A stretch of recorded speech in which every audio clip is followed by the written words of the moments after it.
ઉનાળાની શરૂઆત થતાં સ્માર્ટ સિટી અમદાવાદમાં ખાડા રાજ જોવા મળી રહ્યું છે। સામાન્ય વરસાદે એએમસીની પોલ ખોલી નાખી। પાલડી 4 રસ્તા પાસે મહાકાય ભૂવો પડ્યો છે। રોડની વચ્ચે 20 ફૂટથી મોટો ભૂવો પડતા વાહન ચાલકોને ફરીને જવું પડી રહ્યું છે। કોર્પોરેશને ભૂવાની ફરતે બેરિકેડિંગ કરીને સંતોષ માની લીધો છે, પણ આ દર ચોમાસાની સ્થિતિ છે અને ચોમાસા સિવાય પણ ઘણી વખત તો આવી સ્થિતિ જોવા મળતી હોય છે। શહેરમાં પડેલા પ્રથમ વરસાદમાં જ કોર્પોરેશનના પ્રી મોન્સૂન પ્લાનની પોલ છે તે ખુલી ગઈ છે। પાલડી 4 રસ્તાથી મહાલક્ષ્મી તરફ જતા મુખ્ય રસ્તા ઉપર તમે જોઈ રહ્યા છો કે મસ્ત મોટો ભૂવો છે તે પડ્યો છે। 20 ફૂટથી મોટો ભૂવો છે તે અહીંયા પડ્યો છે।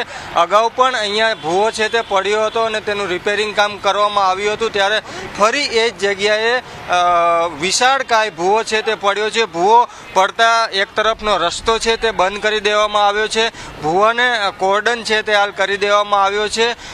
કોન્ટ્રાક્ટરોની બેદરકારીને કારણે અવારનવાર શહેરમાં આ પ્રકારની સ્થિતિ છે તેનું નિર્માણ થઈ રહ્યું છે। પ્રથમ વરસાદમાં જ શહેરમાં અનેક રસ્તાઓ છે તે બેસી જવાની ઘટનાઓ બની છે, ત્યારે પાલડી 4 રસ્તા પાસે આ વિશાળકાય ભૂવો છે તે પડ્યો છે।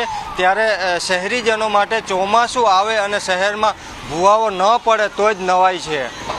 કેમેરામેન નરેશ બુટિયા સાથે દીપેન પટિયા, ન્યૂઝ કેપિટલ, અમદાવાદ।